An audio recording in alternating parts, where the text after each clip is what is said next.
by J.C. McRae. A production by Parahuman Audio. Performed by a cast of fans and volunteers. Please visit parahumanaudio.com to learn more. Thank you and enjoy.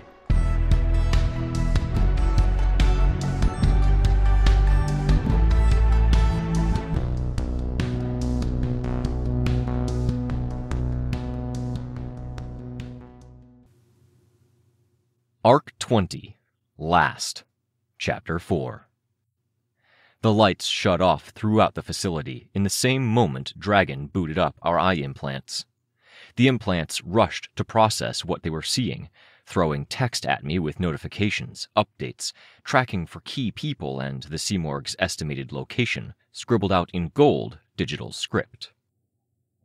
I was notified in bold text that hung at the periphery of my vision that there was no ongoing communication. This was just her booting us up and giving us tech as good as we could hope for. Lines spiderwebbed out to outline the hallway, doorways, and provide some limited night vision. The lights came back on, bright, with a fluorescent whine that became a scream, one sound in a chorus. Human screams came from upstairs, and my eyes strained to adjust and see what might be causing the screaming. Was it someone on our side? Someone hurt? Someone who'd snapped and become hostile? The Simorg wasn't necessarily flipping people to red with a new, unprecedented speed. This was part of any fight against the Endbringer. In a given population, there were bound to be people who were on the edge, vulnerable, needing only the right prompt. As she kept screaming, she kept gathering data, and she used that data to find better prompts for more people who were on a ledge, on the cusp of losing their minds. The very second my vision was clear and focused enough to see the details in the bright white hallway, half the lights went out again. The danger we were facing, the hazards of this particular battlefield, were those people who had been on the cusp of breaking down, and who were now putty in the Simorg's hands. But again, I was anthropomorphizing.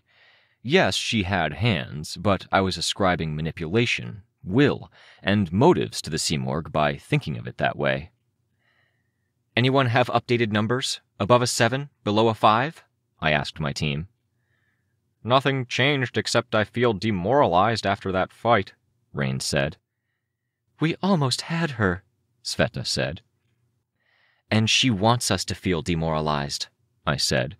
I moved my gun right, left, right again, as shadows moved in the dark, unlit patches, the golden scribbles and labels struggling to keep up as the lighting changed.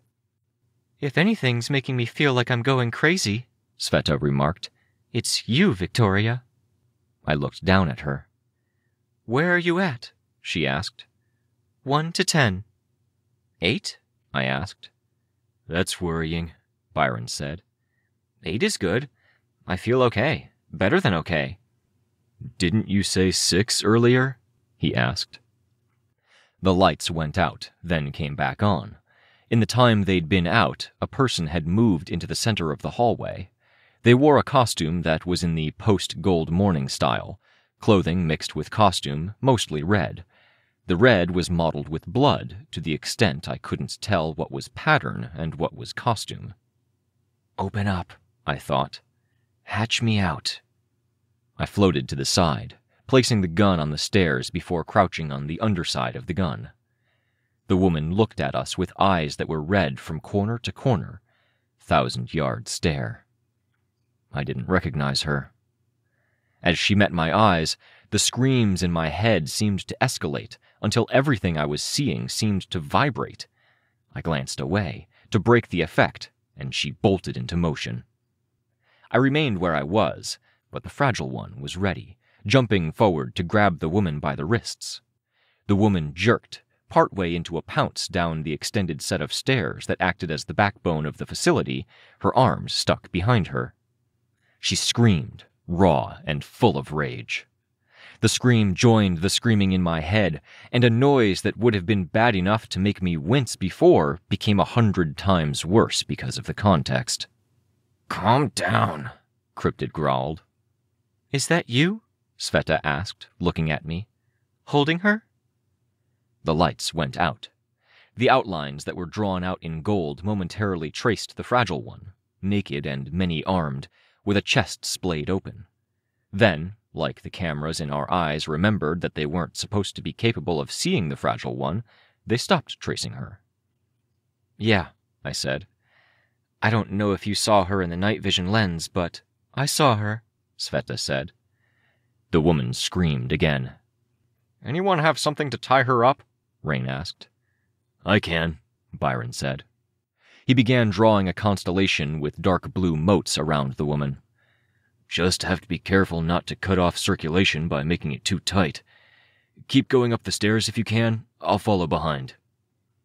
The woman screamed, struggled against strength that could lift a cement mixer, and then she disappeared. No, not disappeared.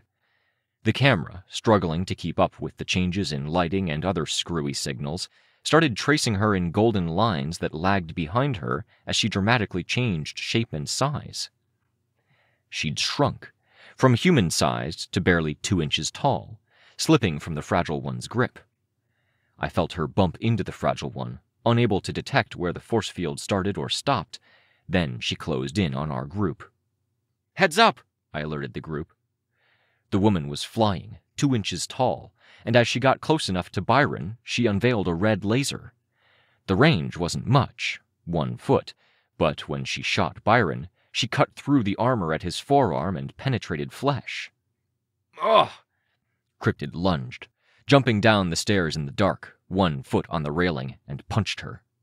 I tried to follow up, bidding the fragile one to lash out with 3 arms, but the woman was small, nimble in the air, and slipped between the arms by chance.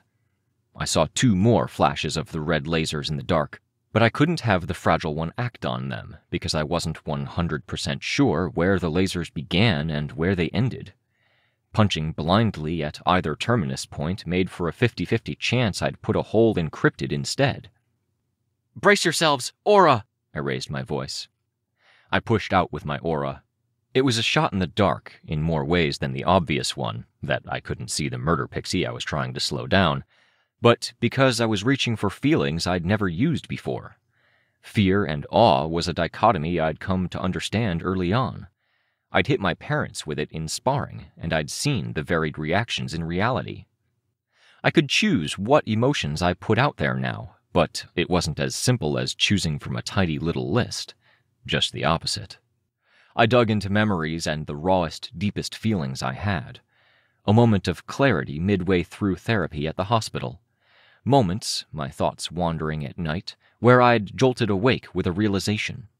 The feeling after I'd smeared my mother against a wall and realized it was my fault. Each of those memories was like an exposed nerve, and the screaming in my head was salt on those nerves. I'd wanted wake up, but the feelings I dug into as I broadcasted weren't quite that. It did give her pause, but she was a tiny figure in the dark in an unfamiliar environment, so it was hard for us to take advantage of her being delayed. Sveta reached out, then drew back just as fast as the woman reacted, screaming with surprising volume despite her small size, the laser flashing out in the dark to cut tendrils. Flying toward me, going by the scale of the laser. I took flight, putting myself between the screaming laser pixie and the rest of my team. I couldn't risk that the laser would knock out my force field, so I waited, letting the fragile one disappear, held in reserve.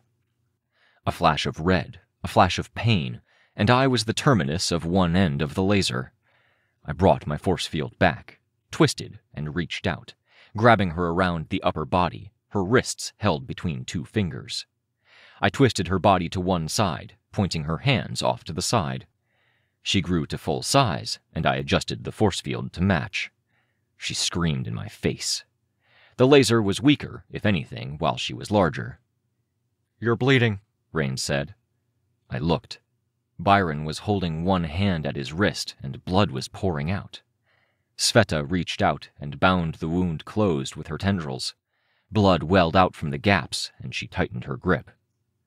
The woman kept screaming, and as she did, the lighting flickered, matching the scream. I was pretty sure it wasn't her, nor was it the laser she'd fired intermittently. I I walked her further up the stairs, and then used my aura, keeping the range contained to a matter of feet, the effect the closest thing I could approximate to calm. "Using my aura. Keep your distance for a sec," I said. "Your powers changed again," Sveta said behind me. "Your force field held your gun with you nowhere near it. You just did something else. Your aura—" "Flavors of rah-rah and fuck off in the fight earlier," Rein interpreted. "Then just now it was a big slap in the face of holy shit.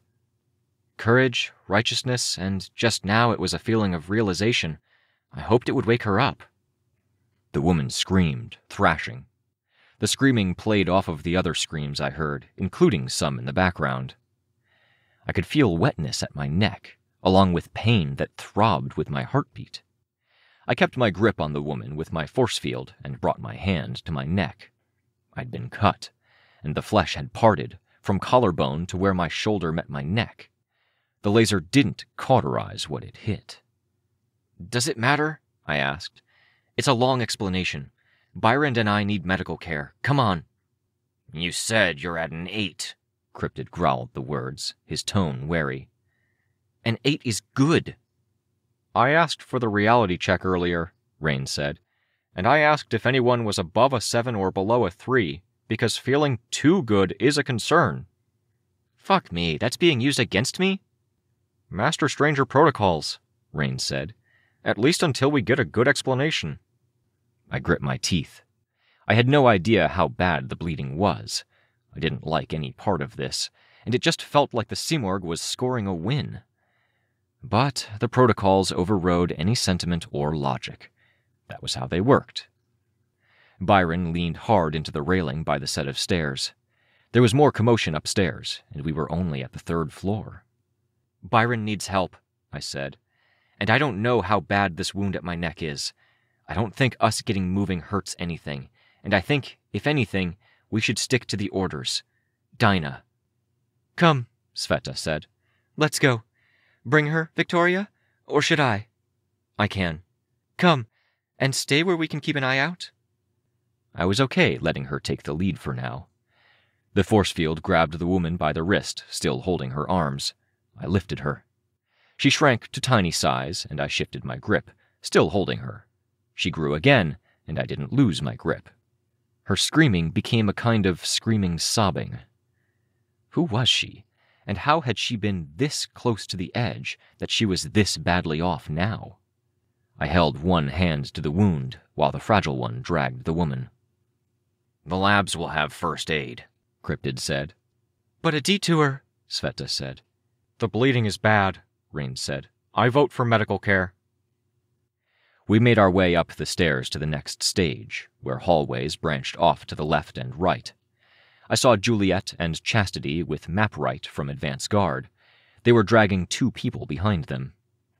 "Hey, Rein. Hey, Breakthrough. You've got one too?" Chastity asked. "Yeah," Rein said. "We got one." "Some no-name cape," I said. "That's blood play," Chastity said. "She's a villain/rogue. You can guess what she does from the name." "I absolutely cannot," Rein said. "You're cute," Chastity said. "Or your sense of what's easy to guess is messed up," Juliet said. "Maybe," Chastity said, frowning. "But Rein's still cute." Juliet said. "Not that I mind, but our guys are hurt." "Shit, yeah," Chastity said, looking at us, at Byron. "I'm not focusing with this screaming. Mapright reached out, touching Byron's hand, then Sveta's. Chastity looked over at me. "We're taking them to the Mathers giant. She's incapacitating them and shutting off all incoming signals." "Is she behaving?" Cryptid asked. He scowled with his ratty, crooked-toothed face as Mapright touched him. "Is there a chance she doesn't behave?" Rein asked, with a note of alarm. "The Simorg," Cryptid replied, with a note of derision. "Nobody's behaving." Mapright reached for my hand and touched the force field instead. I opened up the chest, then reached out with the hand that wasn't currently holding my neck. "Again." She touched my hand. Her eyes flashed pink. My vision flashed.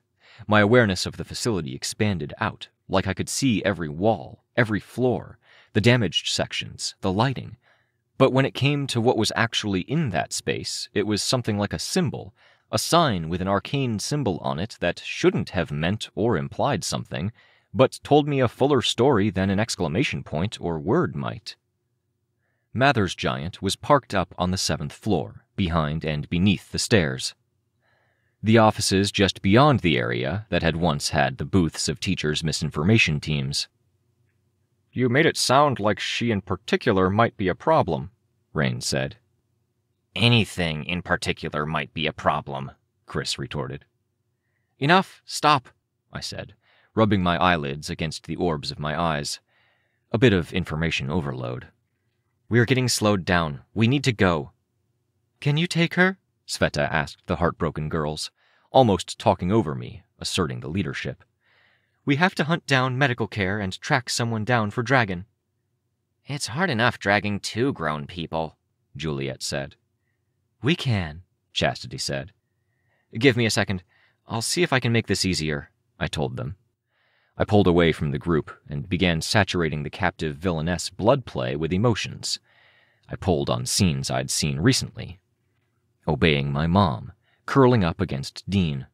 Tattletale had called it submission. It wasn't.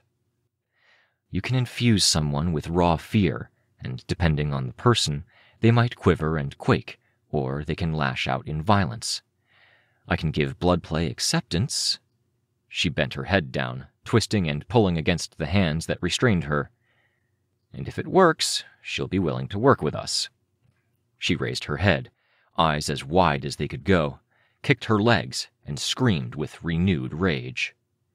Then she shrank again, trying to make use of the second or two I didn't have a firm grip. But I was anticipating it. Other hands were waiting. I grabbed her tiny body and held firm. "Chastity!" Chastity took a step forward, almost tripping over the stair that connected the hallway to the broader stairwell. Her eyes went wide. "How do I hit her without taking her head off?" The woman used her lasers, and this time she was able to hit my force field. "Now!" Chastity reached out, hesitated, then flicked a finger, catching the 2-inch-high blood play across the cheek, knocking her out. It might have knocked her out if Chastity hadn't had her power to KO anyone with a slap. I hurried to catch blood play as my force field fell, then handed her over. My one hand was slick from fingertip to wrist with blood. "Is that her or you?" Chastity asked. Then her eyes fixed on my neck. "You need to get that looked at. I didn't even see since the black hides it." "I know. I'm managing." "Split up," Sveta said. "Cryptid, Antares, Byron, floor 6 labs. Find a lab that works. Precipice, you're with me. Map, Chastity, Juliet, come with us. 7th floor, the hallway where they stuck the thinkers." "Be careful going there," Chastity told Sveta. "Half these guys we caught were heading there like they were given orders. We've been holding them off, but—" Sveta met my eyes. "Dinah," I said. "Yeah," Sveta said. "Probably." "I'll come," I told her. "You will fucking go get medical care, Victoria. You're bleeding like shit," Sveta said with uncharacteristic harshness. The entire building shuddered. The screaming, at the very least, didn't feel that bad. Was the Simorg further from the building? That wasn't necessarily a good thing, as relieving as it felt right this minute. It meant she might be getting away. In this, at least, we had to trust the wardens to keep her pinned down. And we needed to get to Dinah. I pressed my hand to my wound, checked Byron, and then started flying up the stairs, taking point. There was someone in costume sitting on the stairs in the dark, hands over his ears, rocking a little.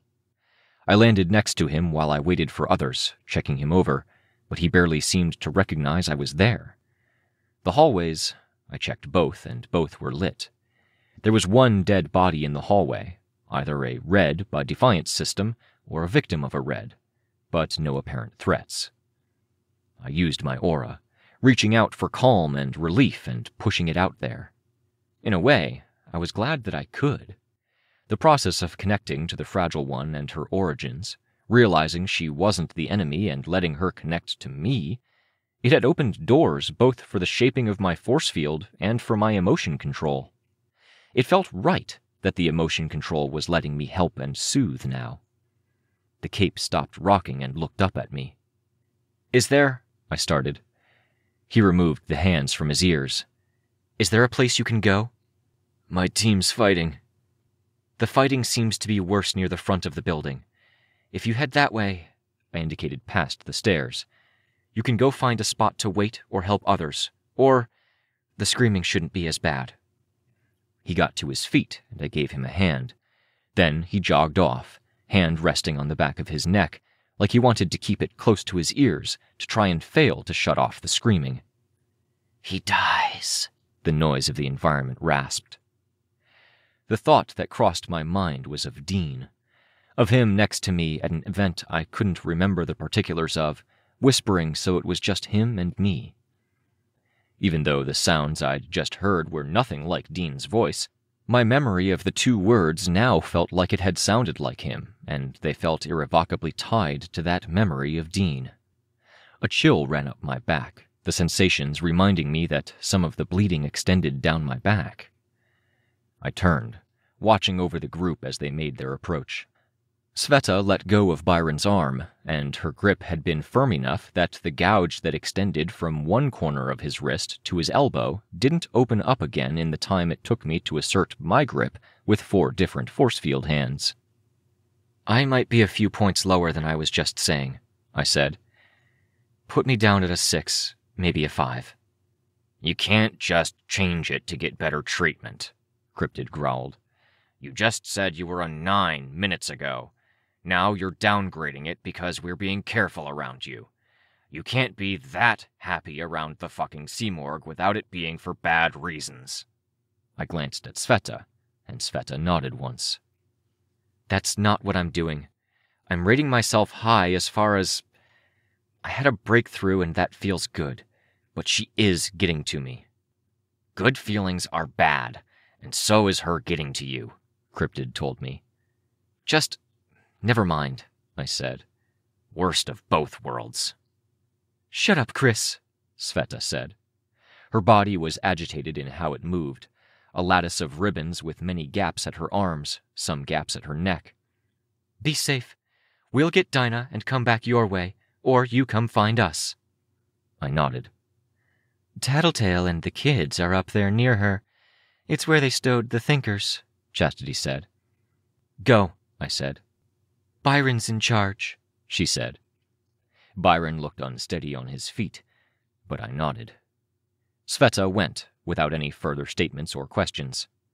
A small part of me felt betrayed, like I'd felt in the hospital room, abandoned by family. Which hadn't been the reality, I tried to tell myself rationally. I ended up pulling Byron more than was polite as a consequence of that firm grip and my sense of urgency in getting him some medical attention. My family had come to the hospital.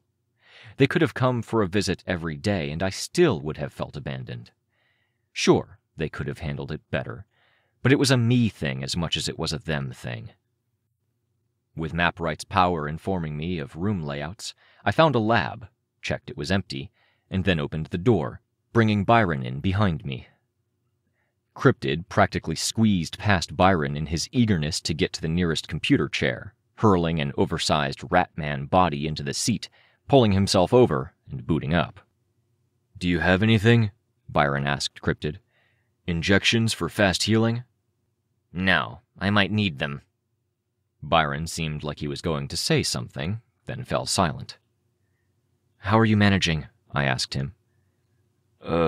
Managing?" he asked, like it was a tricky question. "Dizzy? Delirious? Feeling the blood loss?" "I know what blood loss feels like. I'm... no blood loss." I disengaged from my force field, leaving it behind while I went to cabinets, pulling out the canvas bags with the first aid icons on them, red on white. Images of tattoos danced through my head, of costume. All of New Wave had claimed their own colors. I was gold and white. My dad, green icons on white. My mom, orange on white. Aunt Sarah was purple on white. Crystal, magenta on white. And Shielder, blue on white. My sister had been red on white. "She's out there. You know she's on edge." It was like a whisper, formed out of the environment, paralleling my thoughts, except there was no environment to it. An idea running through my head, not like I'd formed the thought, but like a teleporter arriving at a location. The process of getting from A to B wasn't apparent, only inferred. My thoughts felt like that. The fact that the journey could be made sense. It was just too fast, too disconnected to feel natural. The screaming was still there, fading in and out. I pulled the stuff out of the cabinet. "I'm not squeezing you too tight?" I asked Byron, as I handed the first aid stuff to the fragile one. "No." Blood sucked at my fingers as I pulled my hand away from the wound at my shoulder. I kept one eye out to try and keep coordinated as I had the fragile one unpack the first aid kit. I floated over to check the severity of the wound by sight. Fuck, it was not a pretty one. "No sign that it's bleeding too badly internally. The pressure seems to have stopped it," I observed. "If you have any input, any details you need us to know, let me know." Byron shook his head. "I could pull that open to see if there's anything arterial, but I feel like it'd be leaking out or there'd be discoloration, bruising, or fluid buildup. Better to keep it closed. Let it keep clotting." "Sure," Byron murmured, like he didn't even care. "Hello." The cheery young voice was jarring as a contrast to Byron's. Riley's voice came across the computer. "Wow, look at you. Case 53? And dinner?" "No, transformation cocktail. 2 injured. They're getting patched up." "Let me see. Put them in front of the camera." I helped Byron stand and brought him closer to the computer. "I wish I'd seen you before you started bleeding. I'd be able to judge better. I think you'll be okay, but don't go running too fast or getting too excited. You might pass out." "Any arterial bleeding?" I asked. "Anything internal? Muscle damage? Nerve damage?" "Nerve damage, maybe. Worst case scenario, second worst case scenario, his right hand is only as good as his left. Some therapy needed. Worst case scenario is we all die before that's even a question." "I just need bandages then?" Byron asked. "Medical attention if you want to avoid the nerve damage." "That takes time. Bandages?" "Yep, if you're willing to take the risk. 25% chance your hand doesn't fully recover." "That's fine," Byron said. I moved my hand away from the wound that ran parallel to my bra strap, collarbone up to the shoulder. "You're bleeding more than you think you are. I love the edges on those cuts. What was the weapon they used?" "Laser with no heat, I think." "I want the readouts on that," Riley said, in the same voice a kid proclaimed their desire for a puppy that was for sale. "Focus," Cryptid growled. "You'll need to cauterize. 1.5 inches above the collarbone." "Fuck me." Cryptid's growl became more growly.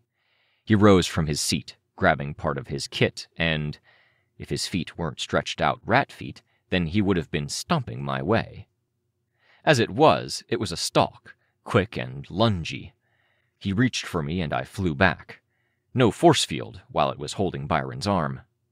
"I have stuff." "Ask first." "Fucking," he growled. "You want to stop bleeding? I have stuff. For your forehead, too." "Will it knock me out? Slow me down?" "No. It stops bleeding." "Because the doctor's at Shin." He threw it down on the floor, then stalked his way back to his chair.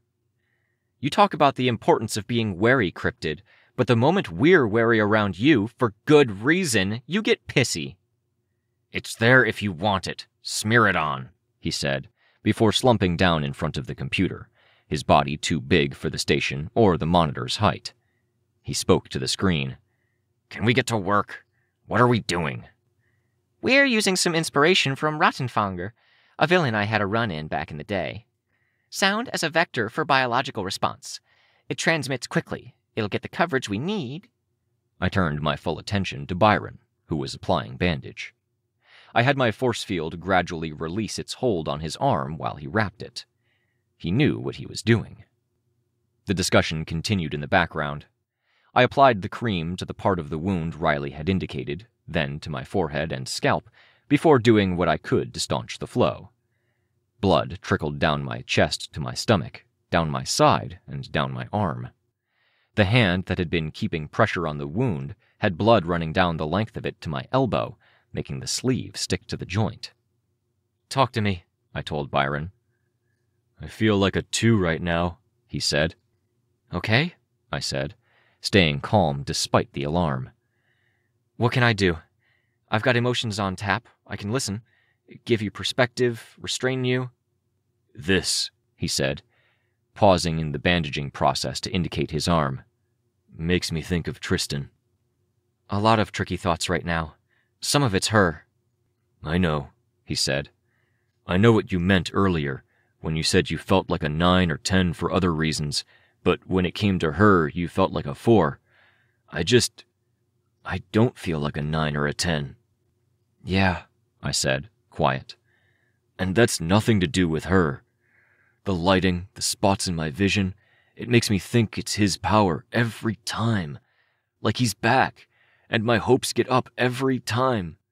It feels like every single little detail that's around us is something she's manipulating, and it's pushing me toward—" "Yeah," I said again. "Me too. I think every single one of us feels like we're getting special attention." He swore under his breath in Spanish. Cryptid's swearing, though, was far louder. He rose from his seat. "Whoa, Nellie!" Riley's voice was almost playful. "What is it?" "Not a moment's peace," Cryptid growled. "It has to be the Simorg. She's throwing roadblocks in my way. I can't think for 2 seconds without something—" "What happened?" I asked. "My giant. She's non-responsive. I plugged stuff into her so I could track it. She's gone dark." "She's dead?" I asked. "The very important Mathers giant that was pacifying the capes the others were rounding up?" "She's dark. Now I have to stop what I'm doing. I have to—" "You need to do this," I told him. "I don't have to do a fucking thing." I pulsed out with my aura. A moment of feral panic, the kind that made someone freeze instead of flying. His expression twisted. "Cryptid, Chris, I'm going to be blunt.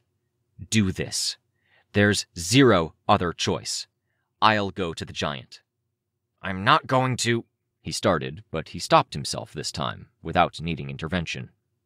"It'll be fun," Riley said through the computer. "And if you've got any way of canceling out the Simorg, like you canceled out the other stuff, now's the time to use it," I told him. "Chill out. Focus."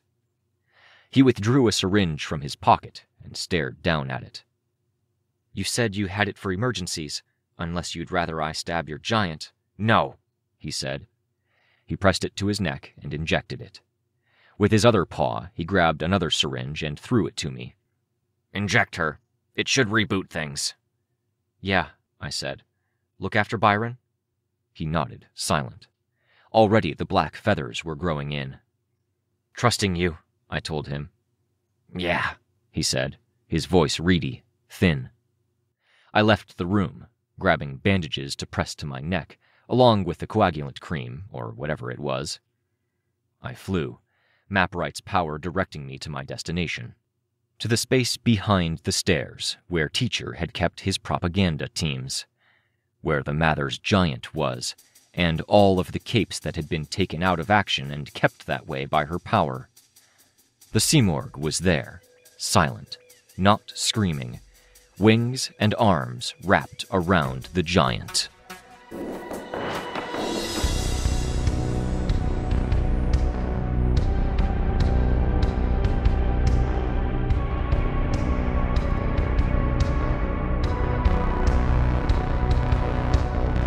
This was a production of Ward by Parahuman Audio.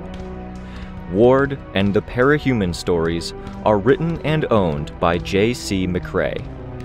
You can find the original text and support the author at parahumans.net.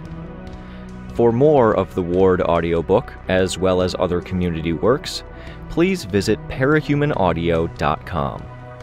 Music for this chapter was by Evan Witt. Find out more at wittynotes.com.